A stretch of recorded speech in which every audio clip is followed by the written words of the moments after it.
உங்கள் வீட்டில் இருக்கிற பெரியவங்களில் யாரோ ஒருத்தங்க திடீர்னு கொசு கடிச்சிட்டே இருக்குது, முதுகில் அரிச்சிட்டே இருக்குது, கை எட்ட மாட்டேங்குது, ஒரு பர்டிகுலர் இடத்துல சொரிஞ்சு விடுங்க, இப்படி சொல்லிகிட்டே இருக்காங்களா? மற்றவங்க எல்லாம் நார்மலாக இருப்பாங்க, கொசு கடிக்காது அவங்களுக்கு. இவங்களுக்கு மட்டும் கொசு கடிக்குதுன்ற மாதிரி ஒரு மாதிரி வித்தியாசமாக முதுகில் சொரிஞ்சிட்டே இருப்பாங்க. சட்டுன்னு ஒரு பாடியில் இச்சிங், இந்த மாதிரி கவனிச்சிருக்கீங்களா? இந்த மாதிரி அடிக்கடி அவங்க சொல்லிகிட்டே இருக்கிறாங்க, ரொம்ப நாளாக சொல்லிகிட்டு இருக்கிறாங்க அப்படின்னா நல்லா கவனிச்சு பாருங்கள். கொசுக்கடிங்கிறது ஆக்சுவல் ரீசனாக இருக்காது. மற்றவங்களை அப்படி சுச்சுவேஷன்னா மற்றவங்களையும் அது பாதிக்கணும் இல்லைங்களா? நம்மெல்லாம் நல்லா உட்காந்துருக்கிற மாதிரி இருப்போம். அவங்க மாத்திரமே முதுகில் தட்டி விட்டுக்கிட்டு, முதுகில் சொரிய ட்ரை பண்ணிக்கிட்டு இந்த மாதிரி இருந்துட்டுருப்பாங்க.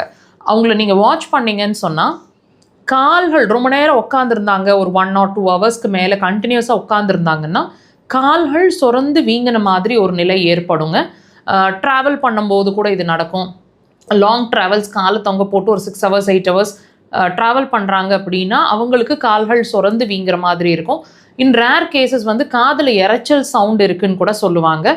சாப்பாட்டில் உப்பு கம்மியாக சாப்பிடுவாங்க, அல்லது அதிகமாக பத்தலை, எனக்கு இன்னும் கொஞ்சம் உப்பு போடுங்க அப்படின்ற மாதிரி ஒரு டிஃப்ரென்ஸ் அந்த சால்ட் டேஸ்ட்டில் அவங்களுக்கு தெரிஞ்சிட்டே இருக்கும். இதெல்லாம் நீங்கள் கூடுதலாக வாட்ச் பண்ண வேண்டிய ஒரு விஷயங்க. இந்த பாடியில் ஏற்படக்கூடிய இச்சிங் அப்படிங்கிற ஒரு விஷயம் பர்டிகுலராக முதுகு சென்டர் முதுகோட அள்ளை பகுதிகள்லையும் கொஞ்சம் கீழ்ப்பகுதிகள்லையும் இந்த அரிப்பு ஏற்படும். இந்த அரிப்பு அப்படிங்கிற ஒரு விஷயம் அல்லது நான் சொன்னக்கூடிய அடுத்தடுத்த விஷயங்கள் இது எல்லாமே கிட்னி எனர்ஜி லெவல் வீக் ஆகிட்டுருக்கு அப்படிங்கிறதுக்கான ஒரு அறிகுறி. நல்லா புரிஞ்சுக்கோங்க. ஒவ்வொரு சிம்டமும் நம்ம பாடி சொல்லிட்டு இருக்கிறது வியாதி இல்லை, வியாதியோட அறிகுறிங்கிறத நாங்கள் தெளிவு பண்ணிகிட்டே வரோம். அந்த வகையில் இதை பெரிய விஷயமா யாருமே எடுத்துக்க மாட்டாங்க. பட் இதையும் நீங்கள் சிம்டமேட்டிக்கலாக வாட்ச் பண்ணி உங்களோட கிட்னி வீக் ஆகிட்டுருக்குன்றதுக்கு ஒரு அறிகுறியாக நீங்கள் இதை எடுத்துக்கணும். தயவு செய்து இது சின்ன விஷயம்னு நெக்லெக்ட் பண்ண தான் உங்களோட kidney day by day weak ஆகிட்டே போகுங்க. அப்புறம் நம்மளோட பிரச்சனைகள் கைமீறி போனதுக்கப்புறம் யோசிச்சு பிரயோஜனம் இல்லை. ஸோ சிம்டமேட்டிக்கலாக இருக்கும் போதே அதுக்கான இம்பார்ட்டன்ஸை கொடுங்க. அவங்கள கவனிச்சிங்கன்னா யூரின் அதிகமாக போயிட்டு இருப்பாங்க அல்லது குறைவாக போவாங்க. நைட்டில் ஒரு 4-5 தடவைக்கு மேலே யூரின் போயிட்டுருப்பாங்க.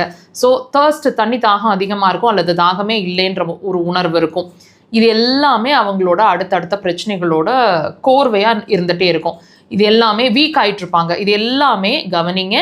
ட்ரீட்மெண்ட்டை முன்னாடியே எடுங்க. கிட்னி எனர்ஜியை சேவ் பண்ணிக்கோங்க. அக்குபஞ்சர் அதுக்கு சிறந்த தீர்வாக இருக்கும். கண்டிப்பாக ட்ரை பண்ணுங்கள்.